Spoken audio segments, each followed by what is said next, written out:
অতীতে যারা ফ্যাসিড ছিল তাদের নামে মামলা ছিল, সেই সমস্ত মামলার অনেক আসামি দলবদল করে তারা নিরাপদে আশ্রয় নেওয়ার চেষ্টা করছে। দলবদল করেই কি তারা মামলা থেকে রেহাই পাবে কিনা এটা জানার একটা প্রশ্ন। আর একটা হলো, নিশ্চয়ই মামলা যখন 5 তারিখের পরে হয়েছে, অপরাধ বিবেচনা করেই তো মামলা হয়েছে। এখন ভোটের কারণে আমরা এখন যদি একটু আলাদা নজর দিয়ে তাকাই তাহলে তো গণ অভ্যুত্থানের স্পিরিটই নষ্ট হয়ে যায়। এই বিষয়টা নিশ্চয়ই আইন শৃঙ্খলা বাহিনী দেখবে, যেহেতু মামলা গ্রহণ করেছে, মামলা এজাহার হয়েছে, কোনো কোনো ক্ষেত্রে হয়তো চার্জশিটও হয়েছে। তো এই বিষয়টা বলছি কোনো কোনো ক্ষেত্রে, তো সেই বিষয়টা দেখার জন্য তো রাস্তার সংস্কারের ইস্যুটা আর দল বদল করলে নিরাপদ আশ্রয় যাওয়া যাবে কেন। এখানে আমার একটা প্রশ্ন আছে, এখানে যদি কোনো রাজনৈতিক দলকে এই যে মিথ্যা মামলাগুলার গ্রেপ্তার করে তাদেরকে সহযোগিতা করা হয়, সেটা আমাদেরকে পরিষ্কার করা ভালো। আমরা তাইলে সেইভাবে আমাদের নির্বাচনিক কার্যক্রম, আমাদের নির্বাচনিক পরিচালনা আমরা সেইভাবে করি। আমাদেরকে এটা প্রশাসনের পক্ষ থেকে এটা নিশ্চয়তা দিতে হবে। এই মিথ্যা মামলা ওই সময় 5ই আগস্টের পর সবাই করছে, বিভিন্ন মানে টেকনিকে করছে, আমাদের মাথায় লবণ থেকে বড়ই খাওয়া হয়েছে।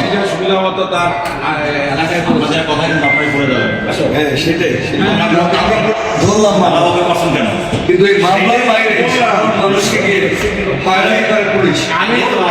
আমি সেইটাই ক্লিয়ার করলাম। আইনে তো আছে, যদি মিথ্যা মামলা করে প্রমাণিত হয় যে মিথ্যা মামলা করেছে, তখন তার তো মামলা হবে না। সেইটা আমি বলছি, সেইটা আমরা তদন্ত করি। এগুলো আমাদের উপরে আইন শৃঙ্খলা বাহিনীর উপরে প্রশ্ন করছে দেন, এগুলো প্রশ্ন দেখবে কে আপনাদের বিবেচনায় কি অপরাধ হতে পারে, ভালো হতে পারে না। এখানে আমাদের প্রশাসনের বিবেচনায় দেখতে হবে সেইটা না, এখানে কোনো দল এটা বেনিফিশিয়ারি হচ্ছে, এখানে কোনো দলের বিষয় না। অবশ্যই অবশ্যই আমরা করে এক হিন্দু বাড়িটিকে আর ডিবির পরিচয় দিয়ে তাদেরকে বিভ্রান্ত করা হচ্ছে, এলাকা ছাড়ার ব্যবস্থা করা হচ্ছে। তার নামে কোনো মামলা নাই, সেটা রাজনৈতিক দলের। আমি আপনাকে 20টি উদাহরণ দিতে পারবো মাননীয় সভাপতি। আপনাদের যদি কোনো এরকম মনে হয় তাহলে আপনাকে প্রথমত আপনাকে ডিস্টার্ব করা যাবে না। একজন জেলা প্রশাসকের সমিতি আমরা ডিস্টার্ব করবো। আপনারা যদি কোনো মনে হয় যে কাউকে বিনা কারণে হয়রানি করা হচ্ছে, দয়া করে আপনার রিটার্নিং অফিসারকে এটা জানাবেন। যদি বিনা কারণে কাউকে হয়রানি করা হয় তাহলে দয়া করে রিটার্নিং অফিসারকে জানাবেন। আমাদেরকে জানালে পরে আমরা জানলাম এবং সে বিষয়ে আমরা ব্যবস্থা নিতে পারবো। আমরা যেমন বলছি, নাজিবপুরে এক পুলিশ অফিসার আছেন, প্রদীপ না সুদীপ, সারাদিন চাঁদাবাজি করে এবং সে ছিল আওয়ামী লীগের দোষর, এখন সে হলো অন্য একটি রাজনৈতিক দলের দোষর। এই প্রদীপ এমন কোনো বাড়ি নাই যে বাড়িতে গিয়ে চাঁদাবাজি না করে, বিশেষ করে হিন্দু বাড়িতে গিয়ে প্রদীপ বা সুদীপ, আমি নামটা এখন হঠাৎ করে বলে গেছে, দীর্ঘদিন সে ওই নাজিবপুরে একটা অফিসার, দীর্ঘদিন বটবাহিনীর সেই আওয়ামী লীগের দোষর, কি করে ওই একই থানায় এতদিন থাকে এবং প্রদীপ যার টাকা আছে, যার কাছে টাকা আছে, প্রদীপ সেখানে অবহিত হয়েছে, তিনি এটা দেখবেন। আমাদের কথা হলো কোনো সাধারণ মানুষকে গ্রেপ্তার করা যাবে না, ভয় দেওয়া যাবে না। যদি কোনো স্পেসিফিক তার বিরুদ্ধে এলিগেশন থাকে, তাকে সেই মামলায় আপনারা গ্রেপ্তার করুন। মাননীয় সভাপতি, আমরা ধৈর্যশীল, আমার নেতা তারেক রহমান ধৈর্যশীল। আমাদেরকে এভাবে বিভ্রান্ত করে মানুষকে এলাকা ছাড়ার একটি পায়তারা, বিশেষ করে হিন্দু কমিউনিটিকে, তাহলে কিন্তু আমরা আমাদের পুরনো রাজনৈতিক কালচার রাস্তায় নামতে বাধ্য। আমি জানি আপনারা বড় কিছু করতে পারবেন, কিন্তু সাধারণ মানুষকে গ্রেপ্তার করতে পারবেন না। সেটাই হচ্ছে না,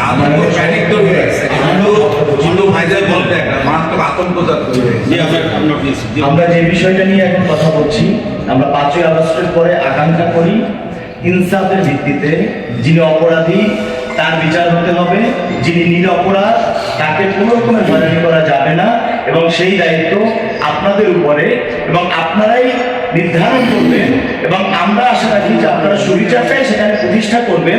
যারা অপরাধী ছিল তারা যাতে আমাদের আজকে উদারতায় পার পেয়ে না যায়, এবং আজকের আমাদের ভোট সামনে, সেই জন্য যাতে অপরাধীরা আবার পার পেয়ে এই নতুন একটা আশ্রয় না পায়, এবং নিরপরাধ যারা আছে তারা যাতে কোনো রকম হয়রানি না হয়, এটাই আপনার কাছে আমার পক্ষ থেকে আবেদন।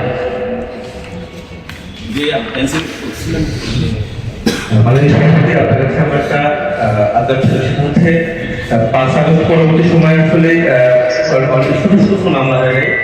অবশ্যই নির্দিষ্ট কোনো কারণের বিরুদ্ধে কারণে মামলা করা হয়েছে এবং অনেক মামলায় অনেক আসামির বিরুদ্ধে গ্রেপ্তার করানো যাচ্ছে, তারা বিভিন্নভাবে পাওয়া যাওয়ার অবস্থা ছিল। কিন্তু সাম্প্রতিক সময় দেখা যাচ্ছে কিছু কিছু আসামি তারা অভিযোগ ঘুরে বেড়াচ্ছে।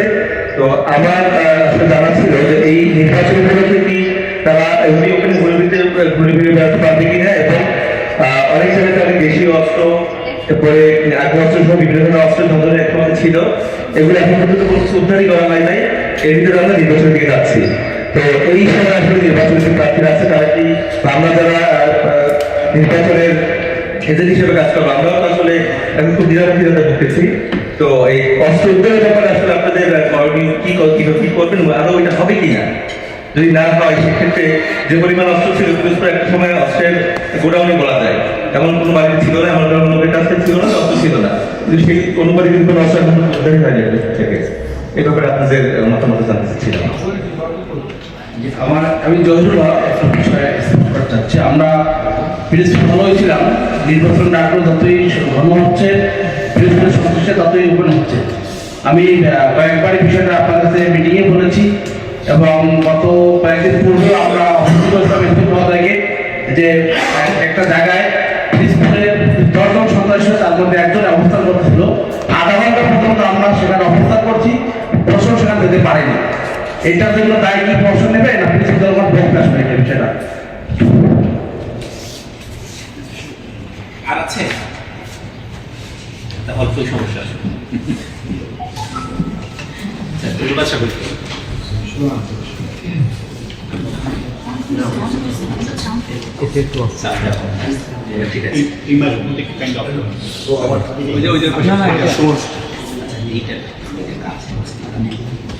সবগুলো অফ করলে সাউন্ড বেড়ে যাবে।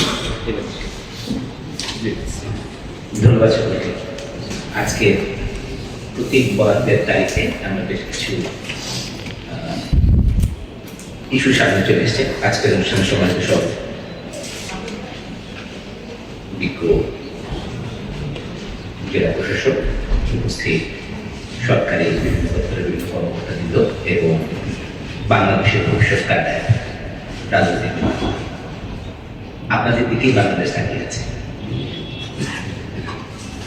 আমাদের কাজ হচ্ছে আপনাদেরকে সহায়তা করা, যেন দেশের সাধারণ জনগণ যে প্রত্যাশাটা আপনাদের কাছে করে সেই প্রত্যাশাটা প্রশাসনিক কাজগুলো করা, মূল কাজগুলো আপনাদের এই নির্বাচন যেন সুষ্ঠুভাবে সুন্দরভাবে করতে পারেন সেই জন্য জেলা পুলিশের পক্ষ থেকে আমরা সর্বাত্মক প্রচেষ্টা চালিয়ে যাচ্ছি। আমি একটু যে কয়টা পয়েন্ট এসেছি পয়েন্ট বাই পয়েন্ট